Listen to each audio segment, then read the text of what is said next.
सभी लोगों को जय मसीह की। एक बार फिर से पास्टर अमित डैनियल खुदा का कलाम लेके आपके सामने हाजिर हैं। आज हम बात करेंगे सच्चे सुसमाचार के बारे में। क्या है सच्चा सुसमाचार? और इसके लिए हम लोग पढ़ेंगे रोमियो 5 अध्याय उसका 8 और 9 पद। यहाँ पर लिखा है, परंतु परमेश्वर हम पर अपने प्रेम की भलाई इस रीति से प्रकट करते हैं कि जब हम पापी ही थे तभी मसीह हमारे लिए मरा। अतः जब कि हम अब उसके लहू के कारण धर्मी ठहरे तो उसके द्वारा परमेश्वर के क्रोध से क्यों ना बचेंगे। मेरे प्रियो, सच्चे सुसमाचार को समझने के लिए हम देखेंगे संसार में दो प्रकार के लोग होते हैं। पहला वो लोग जो इस संसार में कहते हैं कि हमने कुछ बुरा किया ही नहीं है, हमने कुछ बुरा किया नहीं है, हमारे साथ कुछ बुरा होगा नहीं, हम तो अच्छी जगह में जाएंगे मरने के बाद। और दूसरे प्रकार के लोग वो होते हैं जो ये कहते हैं, मैं तो बहुत बड़ा पापी हूँ, क्या प्रभु मुझ पर दया करेगा? क्या मेरे साथ भी कुछ अच्छा हो सकता है? इंतजार कीजिए, ये सच्चा सुसमाचार आप ही के लिए है। जो लोग ये सोचते हैं कि मैंने तो कोई पाप किया नहीं, मैं तो अच्छा व्यक्ति हूं, मैंने कभी किसी के साथ बुरा किया नहीं, इसलिए मेरे साथ बुरा नहीं होगा, ये सोच बहुत अच्छी है आपकी। लेकिन मेरे भाइयों, मेरी बहन, हम पापी इसलिए नहीं है कि हम पाप करते हैं, बल्कि पापी हैं इसलिए पाप करते हैं। इस सेंटेंस को बहुत ध्यान से समझिएगा। इसको समझने के लिए जब हम बाइबल में जाएंगे तो लिखा है उत्पत्ति की किताब में कि आदम और हव्वा ने परमेश्वर की आज्ञा का उल्लंघन किया, जिसके परिणाम स्वरूप पाप इस धरती पर आ गया। पाप क्या है? परमेश्वर की आज्ञा को ना मानना। और जब आदम और हव्वा ने परमेश्वर की आज्ञा को टाल दिया, नहीं माना, तो उनको दंड स्वरूप परमेश्वर ने मृत्यु दी। और वो मृत्यु बहुत ही खतरनाक थी। वो तुरंत नहीं मर गए, लेकिन उनका एक समय निर्धारित हो गया कि जो व्यक्ति धरती पे जन्म लेगा उसको एक समय के बाद उसको मरना भी होगा। और जब ये मृत्यु दंड उनको दिया गया तो ये पाप जो है उनके द्वारा जो संतानें उत्पन्न हुई, ये दंड उन पर भी लागू हो गया। कैसे? जैसे मान लीजिए मेरा नाम अमित है, मेरे पिताजी का नाम डैनियल था, उनके पिताजी का नाम मल्हर मसीह था।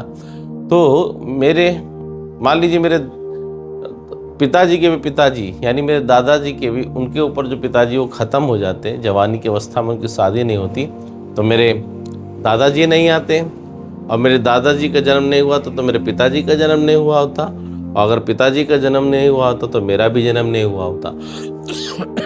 मतलब ये है कि मेरे परदादाजी के मरने से सब लोग मर गए। वैसे आदम और हवा के पाप करने से हम सब उनकी संतानें हैं, उनके द्वारा सभी लोग पापी हो गए, परमेश्वर की नज़र में दंड के योग्य हो गए। इसलिए जब कोई धरती पर जन्म लेता है उसको मरना ही पड़ता है। कोई भी ऐसा व्यक्ति नहीं है यीशु मसीह को छोड़कर जो जीवित हो आज भी, लेकिन यीशु मसीह मर के जीवित हुए। अभी हम लोग उस बात पर भी चर्चा करेंगे। लेकिन एक व्यक्ति जो जन्म लेता है इस धरती पर, उसका समय निर्धारित है, उसको इस धरती पर एक समय छोड़ के जाना ही पड़ेगा। लेकिन ये जो मृत्यु की बात की जा रही है, परमेश्वर के दंड की बात की जा रही है, ये मृत्यु भी दो प्रकार की होती है। पहली मृत्यु जो हम शरीर में मरेंगे, ये शरीर मट्टी से निकला है, मट्टी में चला जाएगा। दूसरी मृत्यु जब हमारा परमेश्वर के सामने हमारी आत्मा जाएगी और खड़ी होगी परमेश्वर के न्यायासन के सामने, एक समय आएगा कि हमारे को उठाकर नरक की आग में डाल दिया जाएगा और वो अनंत काल के लिए होगा।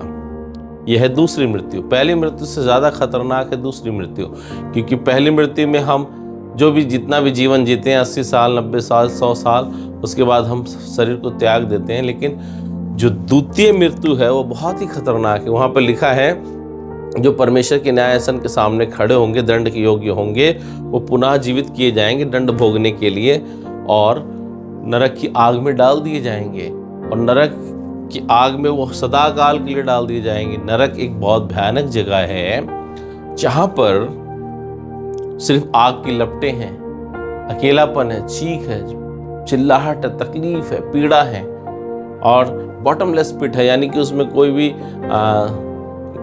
तली नहीं है। आदमी बस उस नरक में गिरता जाएगा, जलता जाएगा। सोच के देखिए, जब गैस पे रोटी जलाते समय, सेकते समय हाथ जल जाता है या कैसे भी थोड़ा सा हाथ जल जाता, कुछ हो जाता है हमारे साथ, तो कितनी पीड़ा उसमें महसूस होती है मुझे और आपको। और नरक में साइंस बताती है यदि किसी के शरीर पे मिट्टी का तेल डालकर आग लगाए तो 10 मिनट में वो समाप्त हो जाएगा। लेकिन नरक मेरे प्रिय उससे भी भयानक जगह है, यानी उसमें कोई डाला जाएगा तो 1 दिन के लिए नहीं, 2 दिन के लिए नहीं, 4 दिन के लिए नहीं, 5 दिन के लिए नहीं, 100 दिन के लिए नहीं, 1000 दिन के लिए नहीं, हजारों करोड़ों अरबों सालों तक, यानी अनंत काल तक पीड़ा में, जलन की पीड़ा में रहेंगे। लिखा हुआ दांतों का पीसना होगा, लोग चिल्लाएंगे, कोई सुनने वाला नहीं होगा, कोई एक दूसरे को देख नहीं पाएगा और वहां से जलते रहेंगे, लोग जलते रहेंगे। सोचिए आपका बदन जल रहा है लेकिन आप मर नहीं रहे हैं, आपकी पीड़ा खत्म नहीं हो रही है। नरक इतनी भयानक स्थान था। इसीलिए जो मैंने बात की कि 2 प्रकार के लोग इस धरती पे रहते हैं। एक जो वो ये कहते हैं कि हमने कुछ गलत नहीं किया। हो सकता है आपने कुछ गलत ना किया हो, लेकिन हम आदम की संतान होने के नाते जो हमने उनकी वंशावली से इस धरती पर जन्म लिया है तो हमें नरक में जाना पड़ेगा। और गुड न्यूज़, जो सच्चा सुसमाचार ये है कि हम नरक में ना जाएं, इसलिए यीशु मसीह, वचन में लिखा है, सारे जगत के पापों को लेकर कलवरी क्रूस पर बलिदान हो गया, मारा गया, दफन किया गया और तीसरे दिन जी उठा। उसने हमारा दंड अपने ऊपर ले लिया, हमारा इल्जाम ले लिया परमेश्वर के सामने।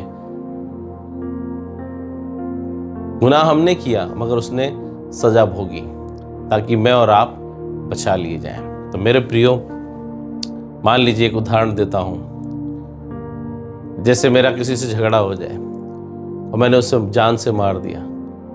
अब क्या होगा? कोर्ट में मुझे हाजिर किया जाएगा, पुलिस आएगी, पकड़ के ले जाएगी, कोर्ट में मुकदमा चलेगा और कहा जाएगा अमित जी ने फलाने फलाने व्यक्ति को मार दिया है। और जब ये केस चल रहा हो, इतने में अचानक में मेरा भाई जो मुझसे बहुत प्रेम करता है वो आकर कहता है, जज साहब अमित जी ने उस व्यक्ति को नहीं मारा, मैंने मारा। और वो मेरा इल्जाम कोर्ट में अपने ऊपर ले ले। फिर क्या होगा?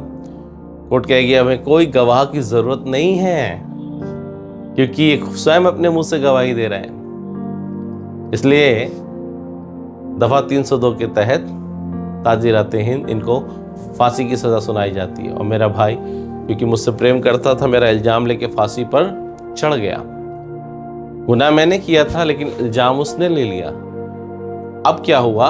उसके इल्जाम लेने के द्वारा मैं बच गया और कोर्ट मुझे मेरे लिए घोषणा करेगी कि अमित जी को बाइज्जत बरी किया जाता है। उसी प्रकार से मेरे प्रियो, प्रभु यीशु ने संसार के समस्त इंसानों का पाप लेकर कलवरी क्रूस पर परमेश्वर के सामने बलिदान हो गए। और जब बलिदान होने के द्वारा सारा इल्जाम उन्होंने अपने ऊपर ले लिया। अब परमेश्वर की नजर में जो प्रभु यीशु पे विश्वास करते हैं वो बाइज्जत बरी हो जाते हैं। हमें सिर्फ इतना कहना होता है कि यीशु मसीह आप मेरे उद्धार करता है, और हमें विश्वास करना होता है कि यीशु मसीह मेरे प्रभु हैं, मारा गया, दफन किया गया, तीसरे दिन जी उठा। यदि हम इस बात पे विश्वास करते हैं तो हमें छुटकारे का जीवन मिलता है, हमें अनंत जीवन मिलता है। अनंत जीवन क्या है? स्वर्ग में परमेश्वर के सामने हमेशा के लिए। जैसे नरक में लोग हमेशा के लिए जलेंगे, वैसे ही जो प्रभु पर विश्वास करते हैं वो बाइज्जत बरी होकर स्वर्ग में हमेशा के लिए परमेश्वर के साथ अनंत काल तक रहने पाएंगे। ना वहाँ भूख है, ना पीड़ा है, ना प्यास है, ना कोई तकलीफ है। स्वर्ग ऐसी सुंदर जगह है परमेश्वर की उपस्थिति में। तो जो लोग ये कहते हैं हमने कुछ नहीं किया, हमें क्या प्रभु की ज़रूरत, हम तो किसी के साथ बुरा नहीं करते, नहीं, प्रभु की ज़रूरत है मेरे भाई मेरी बहन, क्योंकि हम आदम के वंश से जन्मे हैं और परमेश्वर का दंड हमारा पीछा कर रहा है, जो हमें एक दिन नरक में ले जाके छोड़ेगा। और जो ये लोग ये कहते हैं क्या मैं इतना पापी हूँ, क्या परमेश्वर मुझ पर दया करेगा, उनके लिए ये वचन है मेरे भाई मेरी बहन, जहाँ पर लिखा है रोमियो 5 का 8 और 9 पद में, कि जब हम पापी ही थे तभी मसीह हमारे लिए मरा।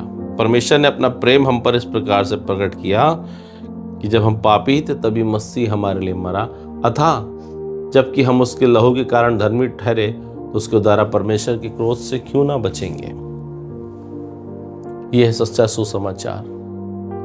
मसीह हमारे लिए मारा गया, दफन किया गया और तीसरे दिन जी उठा। मृत्यु पर जय पाने वाला यीशु मसीह है।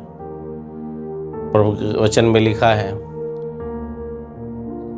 कि जो कोई प्रभु पर विश्वास करेगा और मुंह से अंगीकार करेगा कि तू मेरा प्रभु है, वो कभी भी नरक में डाला नहीं जाएगा, क्योंकि उसने मेरे गुनाहों के, जो भी हम जितने भी गंदे पाप कर रहे हैं, सारा इल्जाम उसने अपने ऊपर लेके कलवरी क्रूस पे हंसते हंसते वो बलिदान हो गया ताकि मैं और आप छुटकारा पाए। वचन बताता है उसने हमारी बीमारी से चंगा करने के लिए 39 कोड़े खाए, उसकी देह उधेड़ दी गई ताकि मैं और आप चंगे हो सके। उसकी देह तोड़ी गई ताकि मेरी और आपकी देह जोड़ी जाए। वो फना हो गया ताकि हम जी सकें। तो जो मैं और आप प्रभु पर विश्वास करते हैं वो अनंत जीवन के भागी होंगे। यह है सच्चा सुसमाचार।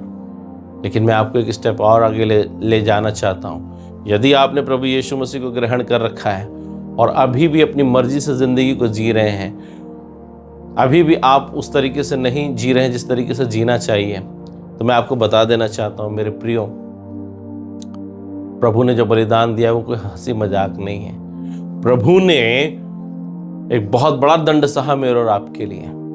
वो फना हो गया, वो मर गया कलवरी क्रूस पर 33 साल की उम्र में, ताकि मुझे और आपको जीवन मिले।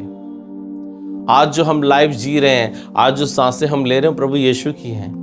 पौलुस बहुत खूबसूरत शब्दों में बयां करते हैं कि मैं मसीह के साथ क्रूस पर चढ़ाया, अब मैं जीवित ना रहा, मसीह मुझ में जीवित है। आज जो हम लाइफ जी रहे हैं वो प्रभु के लिए होना चाहिए। चर्च जाना हमारे लिए कोई ऑप्शन नहीं है, वचन पढ़ना कोई ऑप्शन नहीं है, प्रार्थना करना कोई ऑप्शन नहीं है। It's a mandate for every believer. हम यीशु का जीवन जी रहे हैं। यीशु प्रार्थना करने वाले थे, वचन पढ़ने वाले थे, कलीसिया में जाने वाले थे, प्रभु के वचन का प्रचार करने वाले थे। अगर हम उनकी सांसें ले रहे हैं और उनका दिया हुआ जीवन जी रहे हैं, हम तो फना हो गए हैं, लेकिन हम उसका जीवन जी रहे हैं। अगर हम उसका जीवन जी रहे हैं तो उसके अनुसार हम जिएं, फिर से पापों में ना जाएं। वचन बताता है यदि हम फिर से गुनाहों में चले जाएं, जिसके कारण मसीह मरा, वही कामों को हम लगातार करते रहें, तो फिर हमारे लिए क्रूस की कथा नाश होने वालों के लिए लिखा है, नाश होने वालों के लिए मूर्खता की बात है।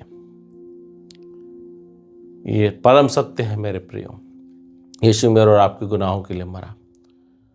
पहला यूहन्ना 1:8-9 में लिखा, यदि हम अपने अपराधों को मान लें तो मसीह यीशु का लहू हमें सब प्रकार के अधर्मों से शुद्ध करने में विश्वास योग्य और धर्मी है। मुझे और आपको सिर्फ इतना कहना है, प्रभु मुझे माफ करें, जो जीवन मैंने अभी तक जिया, आपकी सांसें होते हुए मैं अपनी इच्छा से जी रहा था। वचन ना पढ़ना, प्रार्थना ना करना, कलीसिया ना जाना, मुझे लगता था अरे नहीं भी जाएंगे तो नहीं, हम प्रभु यीशु की सांसें ले रहे हैं, हमें उसकी तरह जीवन जीना होगा। सच्चा सुसमाचार छुटकारे को लेकर आता है। कई बार हम सोचते हैं अरे अब तो मैं मसीह में आने के बाद फिर से पाप करने लगा, क्या प्रभु मुझ पर दया करेगा अब दोबारा? याद करिए, जब आप परमेश्वर ने अपने प्रेम को ऐसे प्रकट किया कि जब मैं और आप पापी थे तभी मसीह हमारे लिए मरा। मैं इसको इस तरीके से बोलता हूँ कि जब हम गटर में पड़े थे, कोई सुधि लेने वाला नहीं था, प्रभु ने मुझे और आपको बाहर निकाला, फिर गले से लगाया। जब उस अवस्था में उसने हमसे प्रेम किया, आज तो हम नहाए धोए प्रभु की आराधना करने वाले लोग हैं, तब तो और भी प्रभु की प्रेम को हम अच्छे से महसूस कर सकते हैं। जहां सच्चा सुसमाचार है वहां छुटकारा है। अगर अभी तक आपने प्रभु को ग्रहण नहीं किया या ग्रहण करने के बाद आप सुसमाचार से भटक गए हैं, आज मेरे साथ ही कन्फेशन की प्रेयर करें और ये परमेश्वर का सच्चा सुसमाचार मुझे और आपको छुटकारा दे देगा और हम फिर से परमेश्वर के साथ संबंध में आ जाएंगे और प्रभु के पीछे पीछे चलने लगेंगे। आइए हम प्रार्थना करेंगे। Let's pray. प्यारे खुदावन, जो बंदा या बंदी तेरे बेटा और बेटी इस कलाम को सुन रहे खुदावन, उनसे बात कर खुदावन। तूने हमें छुड़ाया था प्रभु पिछले दिनों, हम सही चल रहे थे, फिर से हम भटक गए प्रभु जी। हम भूल गए ये सांसें जो हम ले रहे मेरे यीशु की हैं, ये जीवन हम जी रहे हैं वो यीशु का। हम तो पहले ही मर गए मसीह में, क्रूस के साथ चढ़ा दिए गए। मसीह ने हमें छुटकारा दिया, हम बहक गए प्रभु। आज तुझसे प्रार्थना करते हैं प्रभु, हमें फिर से हरा भरा कर दे। हम जानते हैं तेरी दया कभी खत्म नहीं होती खुदा, तेरा अनुग्रह कभी व्यर्थ नहीं जाता प्रभु जी। तेरे कलाम पहला यूहन्ना 1:8-9 में लिखा है, परमेश्वर यदि हम अपने अपराधों को मान ले, हम मान रहे प्रभु मुंह से कि हम पापी हैं, और हर एक पापी को जो धरती पर है तेरी आवश्यकता है प्रभु जी। तूने हमारे गुनाहों को अपने सर ले लिया ताकि हम सर उठाकर परमेश्वर से दुआएं कर सके। हमें बाइज्जत बरी कर दिया गया, वही इज्जत दी गई खुदावन जो अदन के बगीचे में हमारे माँ बाप हवा और आदम की थी प्रभु। तू उनसे आमने सामने बात करता था।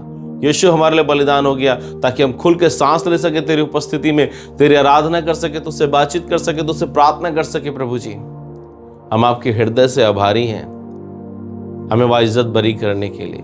यीशु आप हमारे प्रभु हैं, हम विश्वास करते हैं आप पर। हमें माफ कर दे प्रभु, हमें आप चाहिए प्रभु जी, हमें क्षमा चाहिए प्रभु जी। हम उस नरक की आग में धधकते हुए भट्टे में नहीं जाना चाहते प्रभु, हम तेरे साथ आनंद में जीवन बिताना चाहते हैं।